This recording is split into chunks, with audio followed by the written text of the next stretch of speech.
Every week, the Payne family cuts straight to the real financial story. The one question, Bob, everyone's asking is, are we in an artificial intelligence bubble? You've been through boom and bust. What do you think? No hype, no myths. Just what actually matters to your money. Does feel very similar to what we experienced in the 90s. Where are we, though? Are we in 1995, 1997, 1999? Listen to the Pain Points of Wealth on the Red Apple Podcast Network. Sunday morning. With us today is Steve Cates, like every Sunday, also known as Dr. Sky. Well, Steve, there's so many things going on up there. I mean, where do we start this Sunday morning? Well, good morning, John, and to you, all the listeners on Sunday. You know, we could spend 3 hours, but to summarize, this is what I've come up with this week.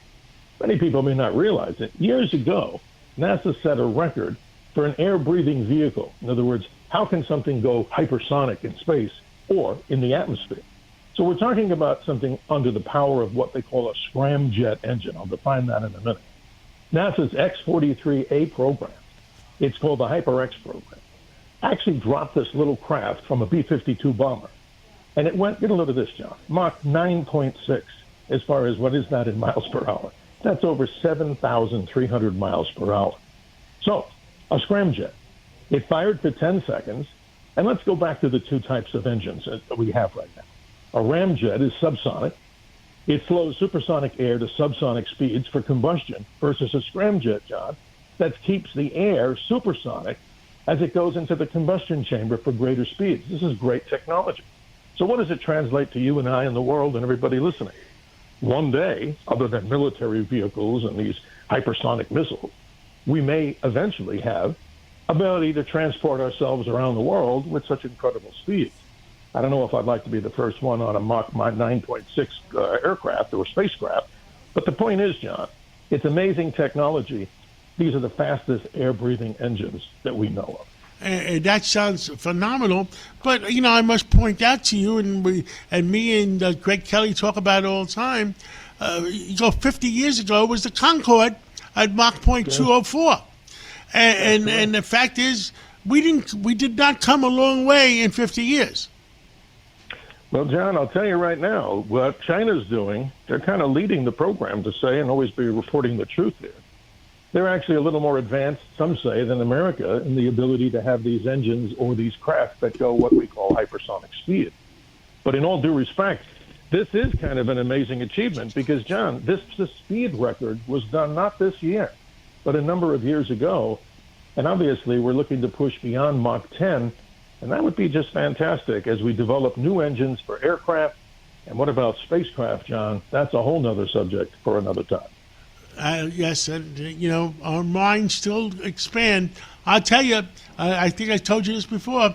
I watched Star Trek Voyager, which was made in 1995, and they're walking around with iPhones, and I can't figure that out. It's amazing. And if you want to go back deeper, John, just very briefly, Stanley Kubrick's epic, I can't get enough of the movie, 2001: A Space Odyssey. What do we see there, John? We see full screens like we have today, like televisions. We see rocket-powered, craft. We see spacesuits that are literally out of this world, and nuclear propulsion on the giant spacecraft that went out to Jupiter. He was a real visionary, don't you think? Stanley Kubrick in 1968, John. That really, to me, is just mind-boggling.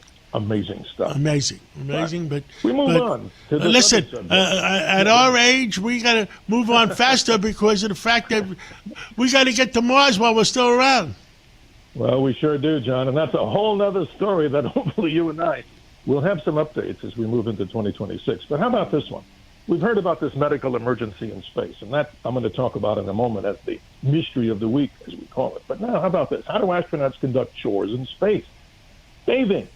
There's no bathtub or shower that you can use. You take a sponge bath. Now, I don't know about you or the listeners, but I don't know how clean I'm going to get with a sponge bath. And what about garbage, John? They have to crush all the garbage. Each astronaut, they say, generates about 4 pounds of trash a day. Maybe hard to believe, but it's weightless. They compress it, and they push it into one of these cargo ships called the Cygnus. And when that gets full, it deorbits, and then they eject this garbage out the back end so it all incinerates. A very proper way of getting rid of waste. But how about the one that, John, that's most amazing? In the bathroom, and I'll keep it family-friendly. NASA developed with millions of dollars of expenses a toilet. And what you have to do, John, I'll keep it professional. When you sit, you have to get a perfect suction seal on there because obviously you don't want things to leak out. And the point of the matter is, space, obviously, is a very interesting place, no doubt. But how about this one? All the urine that is out there, they recycle it, so obviously you can get what? Fresh water from urine. I don't think I would like It sounds disgusting. It sure does. So the point is, if you're up on the space station, it's why they call those people the people with the right stuff. Now, John, the mystery of the week, and everybody by now has heard about this medical emergency in space.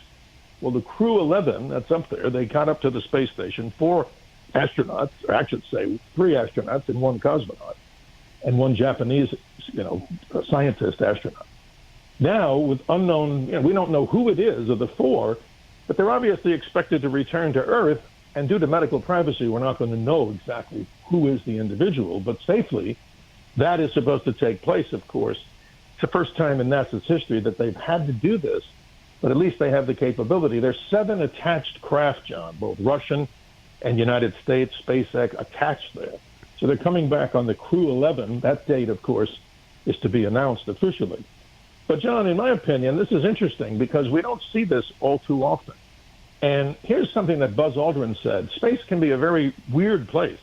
He was saying when sleeping, even when on the Gemini and Apollo missions, you would try to sleep, but your eye was seeing all these flashes at night. What is that? That's cosmic rays, John, that are penetrating up into space. You and I are getting them all day long, but they're harmless. But imagine trying to sleep when you're seeing all these flashes that are continuing in your retina. So we don't know what the medical emergency is. But once again, John, space is a fascinating place, but it's obviously for those that have the right stuff. And also for those who have vision. Yeah, absolutely. Literally. It's amazing because what you're going to see, John, in 2026, and we'll cover this obviously in future iterations of the CATS Roundtable, in summary, SpaceX has so many amazing missions this year. The Starship is looking to be the next developmental craft to go to the moon, but I think they have to, and I'm sure they're smart enough to know it. If you're going to land something like that on the surface of the moon, make sure it's not too tall of a spacecraft, so then the little legs, if you're not on a flat surface, it might tip over. Go back to the Apollo landing vehicle. We saw that happen. We sure did. So hopefully, I'm confident that they have that figured out. But the Starship that they're using, John, it's a long stainless steel spacecraft, a great one. But let's hope that they can figure out that if they're not on a super flat surface, that you don't have the whole thing topple over, because even in 1/6 gravity, John, you and I would still have a hard time trying to push that 60-plus foot thing up and make it vertical again. Amazing. Thank you so much, and let's catch up again real soon. Have a good Sunday. Thank you, John. Every week, the Payne family cuts straight to the real financial story. The one question, Bob, everyone's asking is, are we in an artificial intelligence bubble? You've been through boom and bust. What do you think? No hype, no myths. Just what actually matters to your money.